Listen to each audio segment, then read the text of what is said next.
Hey guys, this is अनुराग और आज के इस वीडियो में हम लोग इनपुट टैग से रिलेटेड कुछ इंपॉर्टेंट एट्रीब्यूट्स के बारे में बात करेंगे और जानेंगे कि हम अपने फॉर्म को बिना जावास्क्रिप्ट के यूज के वैलिडेट कर सकते हैं। तो चलिए इस वीडियो को शुरू करते हैं। जैसा कि मैंने पिछले कुछ वीडियोस में आपको बताया था कि एक ऑनलाइन फॉर्म कैसे क्रिएट किया जा सकता है, तो आज के इस वीडियो में हम देखते हैं कि इन्हीं इनपुट बॉक्सेस में हम किस तरह से किन किन एट्रीब्यूट्स का यूज कर सकते हैं और उन एट्रीब्यूट्स की हेल्प से हम किस तरह से वर्क करा सकते हैं अपने फॉर्म को। तो सबसे पहला एट्रीब्यूट है हमारा चेक्ड। इनपुट टाइप रेडियो और इनपुट टाइप चेक बॉक्स, इन दोनों इनपुट बॉक्सेस में हम लोग चेक्ड एट्रीब्यूट का यूज कर सकते हैं। अब इस एट्रीब्यूट का यूज क्या होगा? चेक्ड एट्रीब्यूट नाम से ही पता चल रहा है, किसी चीज को टिक मारना या फिर चेक करना। तो चेक्ड एट्रीब्यूट का यूज क्या है? हमारा जो भी इनपुट बॉक्स रहेगा, अगर हमने उस इनपुट बॉक्स में पहले से एट्रीब्यूट लगाया है चेक्ड, तो जब भी हम उस फॉर्म पे जाएंगे तो हमारा वो इनपुट सेक्शन पहले से ही हमें चेक्ड मिलेगा। तो चलिए इसका एक प्रैक्टिकल करके देखते हैं और आ जाते हैं अपने नोट पैड पे। यहाँ पे मैं अपने इनपुट बॉक्स में आ रहा हूँ जहाँ पे मैंने इनपुट टाइप रेडियो या फिर इनपुट टाइप चेक बॉक्स का यूज किया है। अभी हमने यहाँ पे चेक्ड एट्रीब्यूट का यूज नहीं किया है और हम जैसे ही अपने ब्राउजर पे जाते हैं और देखते हैं जितने भी रेडियो बटन्स हैं या फिर चेक बॉक्सेस एम्प्टी है, पहले से चेक्ड नहीं है। और अगर हमें चाहिए कि इनमें से कोई एक ऑप्शन पहले से ही चेक्ड रहे, मान लीजिए ये बाइक का ऑप्शन है हमारा, हम जैसे ही पेज पे आए पहले से ही हमें चेक्ड मिले, तो उसके लिए हम लोग क्या कर सकते हैं? हमें बस जाना है अपने चेक बॉक्स में और हमें चाहिए कि हमारा ये बाइक वाला सेक्शन पहले से चेक्ड रहे, तो इसके इनपुट बॉक्स में जाना है और यहाँ पे लिख देना है हमें चेक्ड। और इतना लिखने के बाद हम जब अपने ब्राउजर पे आएंगे तो ये आप देखेंगे हमारा जो इनपुट बॉक्स है ये पहले से ही चेक्ड है। इस एट्रीब्यूट का यूज आप सिर्फ दो तरह के इनपुट बॉक्सेस में कर सकते हैं। पहला तो है इनपुट टाइप रेडियो और दूसरा है चेक बॉक्स, जहाँ पे हम लोग चेक का यूज करते हैं। चेक बॉक्स का यूज बेसिकली कुछ फॉर्म्स में होता है जहाँ पे हमें एग्री वाली सिचुएशन दिखाई जाती है कि हमें एग्री करना है इस चीज पे। तो वहां पे हम किसी फॉर्म्स हम देखते हैं कि पहले से ही एग्री पे टिक रहता है, तो उन फॉर्म्स में जहाँ पे हमारा पहले से ही हमारा चेक बॉक्स टिक रहता है, चेक्ड रहता है, वहां पे हमारा चेक्ड एट्रीब्यूट का यूज हो रहा होता है। फिर नेक्स्ट आते हैं हमारे दो एट्रीब्यूट जो कि है मैक्स और मिन। मैक्स और मिन का क्या काम है? मैक्स और मिन एट्रीब्यूट हमारी मैक्सिमम वैल्यू और मिनिमम वैल्यू को बताता है कि हम अपने फॉर्म में मैक्सिमम कितनी वैल्यूज को इनपुट कर सकते हैं या फिर मिनिमम कितनी वैल्यूज को इनपुट कर सकते हैं। तो ये वैल्यूज बेसिकली तो हमारे इनपुट टाइप नंबर्स के लिए होती है, जहां पे हम लोग एक नंबर वैल्यू दे रहे हैं, तो हम लोग यहाँ पे मैक्स और मिन लिख सकते हैं। जैसे कि हमारी एज है और हमें चाहिए कि इस फॉर्म में जितने भी लोग फिलअप करें उनकी मिनिमम एज हो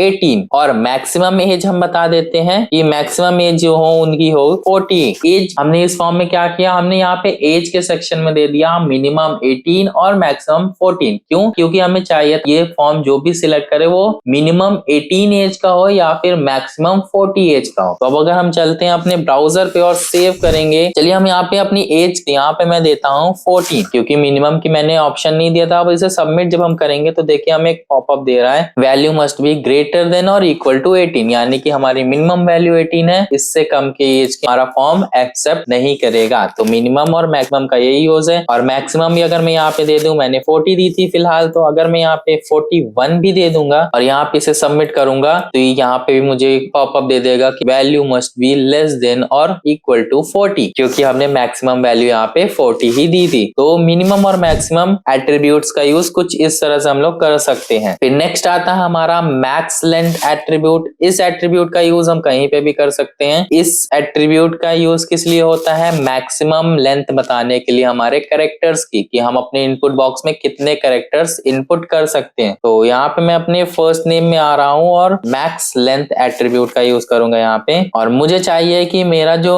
फर्स्ट नेम है वो मैक्सिमम 6 लेटर्स का हो, उससे ज्यादा हमारे इनपुट बॉक्स में कैरेक्टर्स इनपुट ना किए जाएं। तो मैंने यहाँ पे 6 लिख दिया है। अब चलिए अपने ब्राउजर पे चलते हैं और जब मैं यहाँ पे इनपुट करूंगा कोई भी वैल्यू तो लिख दे रहा हूँ, अपना नाम ही लिख देता हूँ। और अब देखिए इसके आगे मैं कोई भी कैरेक्टर प्रेस कर रहा हूँ तो इसके आगे इनपुट नहीं ले रहा है, क्योंकि इसने अब 6 कैरेक्टर्स का इनपुट ले लिया है। अब इसके आगे हम कोई कैरेक्टर इनपुट नहीं कर सकते। तो मैक्स लेंथ एट्रीब्यूट का क्या काम है कि हमारे इनपुट बॉक्स को डिसाइड कराना कि कितने कैरेक्टर्स का इनपुट वो ले सकता है। नेक्स्ट आता है हमारा पैटर्न एट्रीब्यूट जो कि हमारे कैरेक्टर्स के पैटर्न्स को बताता है कि किस तरह के कैरेक्टर्स हमारे इनपुट बॉक्स में होने चाहिए। तो इसका यूज मैं चलिए करता हूँ अपने पासवर्ड सेक्शन में। तो पासवर्ड्स में आ जाते हैं अपने, और बेसिकली पैटर्न्स तो पासवर्ड में ही बनते हैं कि कैपिटल लेटर या स्मॉल लेटर में नंबर हो, 8 से ज्यादा ना हो या 4 तक हो, ऐसे हमारे पैटर्न्स बनते हैं पासवर्ड्स में। तो चलिए यहीं पे मैं इसको ट्राई करता हूँ और यहाँ पे मैं पासवर्ड्स में पैटर्न एट्रीब्यूट लगा रहा हूँ और यहाँ पे मैं एक पैटर्न दे रहा हूँ जिसको मैं लिखूंगा। देखिए मुझे चाहिए कि मेरे जो पासवर्ड हो वो स्मॉल लेटर और capital letter A to Z उसमें इनपुट ले सकते हैं हम। तो यहाँ मैं एक स्क्वायर ब्रैकेट लगाऊंगा जहाँ पे मैं अपनी रेंज बता रहा हूँ कि किस तरह के कैरेक्टर्स हम ले सकते हैं। तो यहाँ पे मैं A to Z कैपिटल लिख रहा हूँ, फिर स्मॉल में A to Z लिख दिया मैंने, फिर इसके बाद square bracket close, then curly bracket लगाएंगे और यहाँ पे हम अपने नंबर ऑफ कैरेक्टर्स लेंगे कि कितने नंबर्स हमें अपने इनपुट बॉक्स में इनपुट लेने हैं। तो यहाँ पे मैं नंबर ऑफ कैरेक्टर लिख देता हूँ 4। पैटर्न एट्रीब्यूट में एक पैटर्न बता दिया कि जो हमारे पासवर्ड आएगा वो कैपिटल और स्मॉल लेटर्स में होगा, A to Z के बीच में कोई भी, और नंबर ऑफ कैरेक्टर मैंने यहाँ कर्ली ब्रैकेट में बता दिया है जो कि है 4। चलिए अपने ब्राउजर पे चलते हैं, इसे सेव करके और रिफ्रेश करेंगे। अब हम अपने पासवर्ड के इनपुट बॉक्स में एक पासवर्ड इनपुट कर रहे हैं जो कि स्मॉल लेटर में मैंने लिखा है, और यहाँ पे 8 लेटर्स का पासवर्ड लिखने के बाद जब मैं यहाँ पे सबमिट करूंगा तो ये मुझे डायरेक्ट बोलेगा कि please match the required format, यानी कि हमारे रिक्वायर्ड फॉर्मेट के अकॉर्डिंग कैरेक्टर्स को लिखिए। तो हमारा रिक्वायर्ड फॉर्मेट क्या था,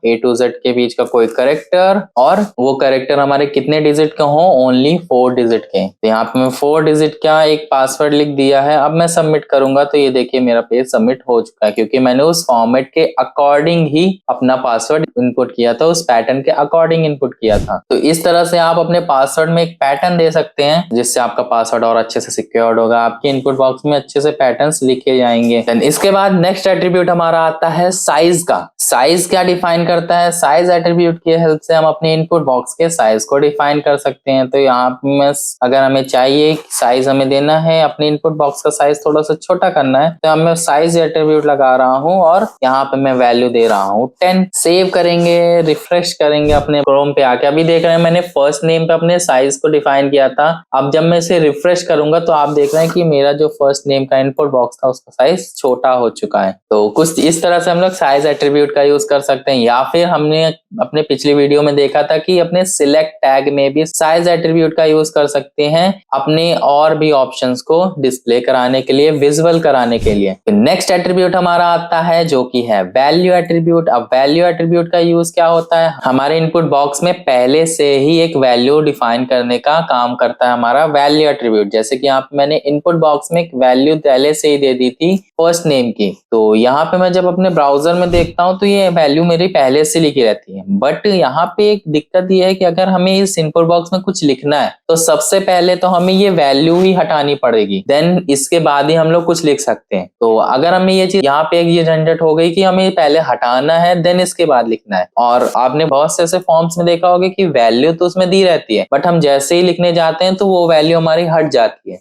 तो उस सिचुएशन में हमारे फॉर्म्स में क्या यूज किया जाता है, वहां पे हमारे फॉर्म्स में वैल्यू एट्रीब्यूट की जगह यूज किया जाता है place holder attribute. Place holder attribute जब तक हमारा इनपुट बॉक्स खाली रहेगा तब तक उस इनपुट बॉक्स में हमारा ये वैल्यू दिखाई दे के आएगी, और जैसे हम उसमें कुछ लिखने जाएंगे तो वो वैल्यू अपने आप ही डिसअपीयर हो जाएगी। देन हम अपने नेक्स्ट एट्रीब्यूट में आते हैं जो कि है डिसेबल्ड एट्रीब्यूट, और सेकंड है हमारा रीड ओनली एट्रीब्यूट। तो डिसेबल एट्रीब्यूट और रीड ओनली एट्रीब्यूट्स, चलिए दोनों को पहले यूज करते हैं और समझते हैं कि ये दोनों क्या काम करते हैं। तो यहाँ पे मैं अपने फर्स्ट नेम सेक्शन में डिसेबल एट्रीब्यूट का यूज कर रहा हूँ, और सेकंड जो कि मेरा लास्ट नेम का सेक्शन है वहां पे मैं रीड ओनली एट्रीब्यूट का यूज कर रहा हूँ। चलिए देखते हैं क्या चीज हो रही है, रिफ्रेश करेंगे। अब आप देख रहे हैं जो मैंने फर्स्ट नेम में दिया था तो यहाँ पे मैं कुछ नहीं कर पा रहा हूँ, बस यहाँ पे लिखा हुआ मुझे अपना इनपुट बॉक्स दिख रहा है। और सेकंड जहाँ पे मैंने रीड ओनली एट्रीब्यूट का यूज किया था यहाँ पे भी मैं कुछ टाइप नहीं कर पा रहा हूँ, बस इसको देख पा रहा हूँ। तो अब दोनों चीजें तो एक ही काम कर रही हैं, दोनों एट्रीब्यूट्स तो एक ही काम कर रहे हैं, तो इनमें डिफरेंस क्या होगा, दोनों में डिफरेंस क्या है। जो आपका डिसेबल्ड एट्रीब्यूट होगा